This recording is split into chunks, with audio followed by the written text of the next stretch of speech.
Proceso de creación. El siguiente relato es verídico. Lo escribí con el fin de aclarar algunas ideas y también para que alguien pueda ayudarme a discernir la verdad de lo que aconteció. Hace ya varios meses, cuando comenzó todo. Una noche estaba sentado frente a la máquina de escribir, intentando dar forma a una novela que debía entregar a mi editor, cuando comencé a sentir una extraña sensación que me recorrió todo el cuerpo. Fue como un mareo y luego desapareció. Volvió a ocurrirme a la noche siguiente, pero esta vez con más fuerza y en la tercera noche ya con la sensación de que alguien me hablaba. En la cuarta noche, además, no pude continuar con mi trabajo. No me surgieron ideas y la hoja quedó en blanco. De repente pude escuchar en forma clara una voz que hablaba desde mi interior. No parecía ninguna voz conocida, ni tampoco una alucinación. Más bien, sentía como si alguien estuviera tratando de comunicarse conmigo, como si me poseyera de algún modo. Realmente no comprendía lo que ocurría y debo confesar que sentía bastante miedo. Pero pronto la voz me tranquilizó, diciendo que era la de un escritor muerto, hacía muchos años, y que lamentablemente su obra nunca llegó a ser conocida, por lo que ahora trataba a través de mí realizarla y difundirla. Luego de esto, mi mano comenzó a moverse de manera automática. Buscó un lápiz, una hoja y se puso a escribir. Esto duró un rato, al cabo del cual la voz se fue desvaneciendo y entonces recuperé el control de la mano. A la noche siguiente y a la misma hora volví a sentir como un mareo y luego empecé a sudar y a temblar hasta padecer verdaderas convulsiones que me estremecían de pies a cabeza. Reapareció la voz y nuevamente comencé a escribir en lo que tenía a mano. Las ideas surgían claras y precisas y llenaban hojas y hojas a gran velocidad. Nuevamente, luego de un rato, que ignoro cuánto duró, la voz se desvaneció y quedó exhausto. Las noches siguieron pasando y yo no había podido escribir una sola palabra de mi novela, pero en cambio tenía ya un cuaderno lleno de material brillante que procedía de esa extraña voz. Muy pronto mi actitud había cambiado y yo esperaba con ansia que llegara la hora en que me comunicaba con este ser.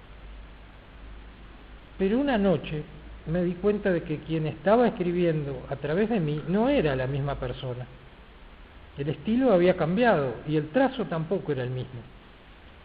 Cuando intenté preguntarle quién era, me respondió que él se sentía poseído por una fuerza extraña que a su vez intentaba comunicarse conmigo. Pude confirmar entonces la sospecha de que alguien más había entrado en este extraño juego. Indudablemente se trataba de un gran maestro en el arte de la literatura. Su obra era mayor y la riqueza del lenguaje utilizado demostraba claramente sus amplios conocimientos. El tiempo fue transcurriendo mientras las hojas se iban llenando cada vez con mayor rapidez. Tenía ya cientos de hojas escritas con distintos estilos y temas, pertenecientes a muchos poetas y escritores que se fueron agregando a la cadena. Noche tras noche, las convulsiones me sacudían y una voz me hablaba. Una voz que ya no sabía a quién pertenecía, ni de qué época, pues era imposible poder discernir a los cientos de personajes muertos que querían dar a conocer por mi intermedio sus obras inconclusas e incluso nunca escritas. Creí volverme loco, casi no dormía porque era despertado a cualquier hora del día para transcribir sus ideas. Había logrado tener tanto material como jamás antes hubiera podido imaginar y mi casa se encontraba repleta de manuscritos de todos los estilos y de todas las lenguas, incluso algunas que yo ni siquiera conocía, ni mucho menos hablaba. Todo esto era una maldición. Había logrado tener tanta obra como para ser reconocido mundialmente como un maestro y sin embargo nada de ello me pertenecía. ¿O sí? No podía publicar las obras bajo los nombres originales porque nadie me creería o me tratarían de falsificador. Me encontraba en un dilema sin solución, hasta que un día estando en medio de la monumental misión y sin poder soportar más aquella situación, intenté detener lo que estaba ocurriendo. Grité con todas mis fuerzas que todo aquello era mío y que así aparecería ante el gran público. Creo que esa idea fue la que precipitó el trágico final.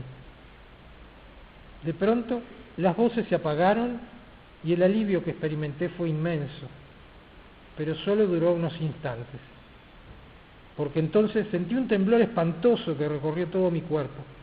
Las voces de los cientos de poetas que antiguamente me poseyeron se volvieron enfurecidas contra mí al unísono y mi cabeza resonó como la gran campana de una iglesia.